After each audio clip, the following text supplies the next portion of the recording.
probably rain. Going to get soaked. Won't be the first time.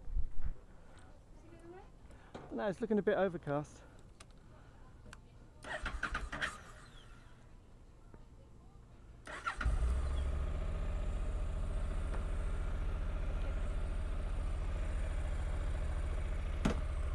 See you in a minute.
Right, well, we've been at the campsite for about 3 days now. I've settled in after the trip down, which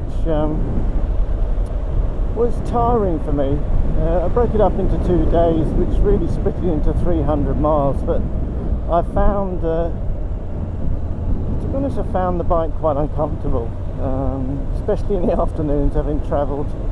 In the mornings not so bad, but then my bum was just kind of getting less and less tolerant to the saddle. And it really became an issue in the end. I was doing about 50 miles and I did need to get off the bike again. So, and things like the bracket for the Zumo sat-nav broke. It's not the main bracket, it's a smaller bracket that my brother lent me, and it just snapped clean off. I've glued it back together, but I haven't tried it yet. I've not ridden the bike since I arrived here, and I've taken off the Puig touring stream and put on the original Honda one while I'm here, and I may keep it on actually, because what I did find, spending a lot of time on the French motorways, was I was getting a lot of buffeting, which I've never really noticed before. It was quite windy on the way down, but off the trucks and caravan and big campers, I was just getting my head. After a few hundred miles of being kind of, or 100 miles or so, being kind of chucked about by lorries and things, I was just beginning to ache, and again I kind of just set the sat nav to take me off the motorway and go across country. But of course, France being quite a large country in comparison to England, you kind of think, oh yeah, I'm not far away from where I'm going, but you are, and you don't know. The the back roads are great, and you just go through some lovely places and some beautiful countryside, and it's just lovely, but you're not getting anywhere very quickly, and when you're tired anyway, it just makes it. I wasn't necessarily in a rush, I was just getting tired, and my tolerance to riding at all was just getting lower, so I was kind of thinking, oh, I need to take a break again, and I was covering 30 miles. I think I want to get off the bike again, but I don't know whether it's the NC saddle. Normally riding at home, I probably don't do more than say 30 miles before I get off the thing, so it's never an issue, but it does become an issue on the longer journeys. So any comments I've probably made about the seat before, I've never, I didn't notice it. I mean, last year I went through France down to Spain with my brother, and again we noticed it, but again in the afternoons it used to be of riding. You used to kind of tolerance to going hundreds of miles, say you'd want to go 50, and then you'd kind of want to get off the bike again.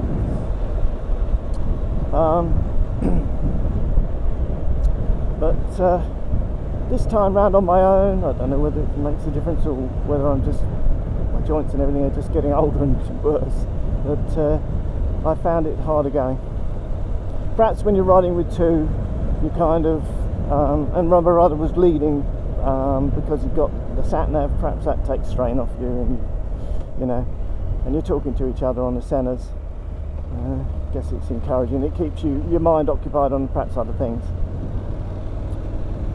Anyway, I am heading down from the campsite to, you can get bread on the campsite, but we just fancied a change. There's more variety. I'm actually going to go to the supermarket, and we're heading into Sarlat, to Canada, which is a lovely town. It's very busy, quite touristy, and we've been coming here, well, over 10 years, and it's surprising. You see subtle changes in the place as they improve it, and they closed the old supermarket, which used to be, it was great, but it was so busy, and also it was cramped. Oh, of course I've got to follow all these cars over the humps. It was cramped. You get in there and it was like a bun fight trying to get at stuff.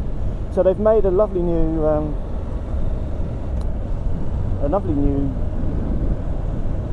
I'll think of it in a minute, supermarket, in where the old train station was, and when we first came here, I don't think it was really used very much, but the old station was there, and it was a magnificent building really, but unfortunately, like so much of France, it's gently decaying, and that's actually one of the things I really like about it. When you're out in France, stuff kind of is left to kind of just grow into the countryside sort of thing. It just kind of weathers, you know. It's stuff really like like the Fender guitar that you've had for 30 years and you've played it every day. It's more aesthetically pleasing than a brand new one in a way, because it's worn and it shows the age. Oh, like a motorcycle, something. These old Harleys that have just never had anything done to them from the 30s or whatever, and they find one and it's got that patina of age on it, and that's, I think, is France very much, especially rural France. Things are just left to naturally sort of fade, and I like it. Anyway, here we are. It's not very exciting. I'm sure a little.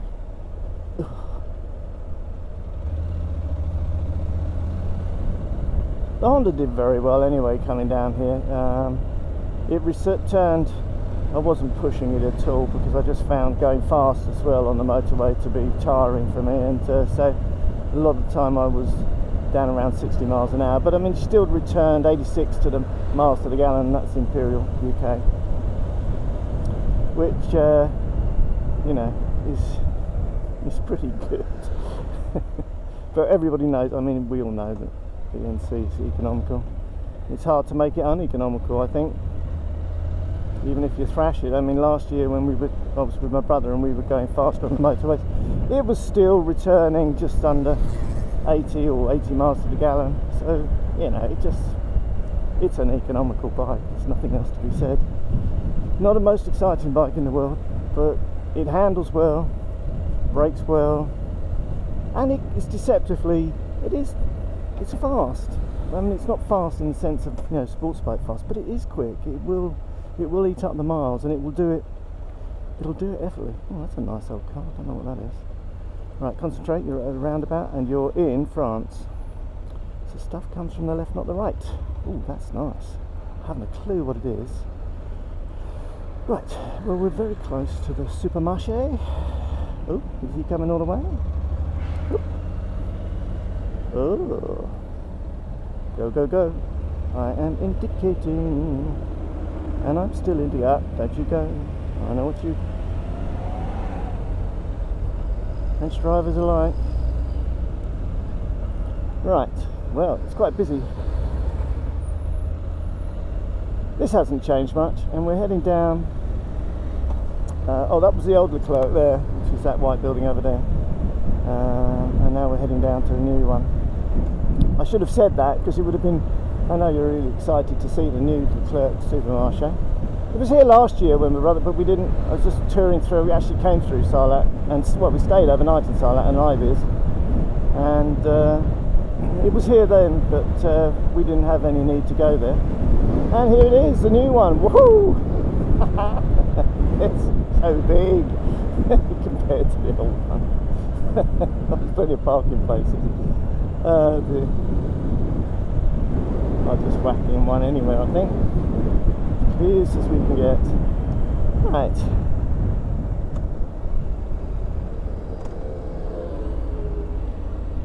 Oh, hello, am I having a think? Oh no, sorry, somebody on. They don't usually stop at zebra crossings, the French, I've noticed. Right, caught me out. Where are we going, mate? Oop. Catch my leg on the side of the curb. I want to go in that one, really. Is there anybody behind me? No. There we go. I'll just go up. I think I saw one here somewhere. So we don't know. Oh yeah, that'll do. That'll do.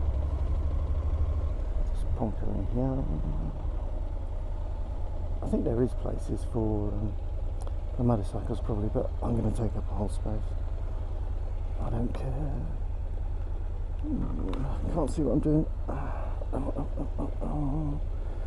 Right. There we are. Doesn't look too busy. Yesterday when we came down to do a big shop, the place was heaving. There wasn't a space to be had. Right. There we go.